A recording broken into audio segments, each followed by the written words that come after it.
Jo, unë sot nuk e besoj se të zgjidhet kryetari i parlamentit. Kjo sot ngjan me një seancë të Komitetit Qendror të VMRO DPMNE-s, çfarë quajnë.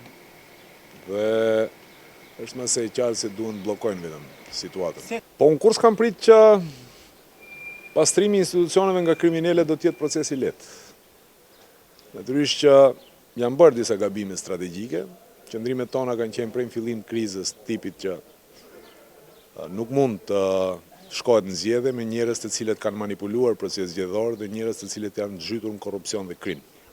Dhe prandaj këto janë pasojat e një procesi zgjedhor ku u hy me të njëjtët njerëz të cilët kanë manipuluar me vullnetin e qytetarëve mbi 10 vite dhe nuk kishte se si të mos manipulohet përsëri.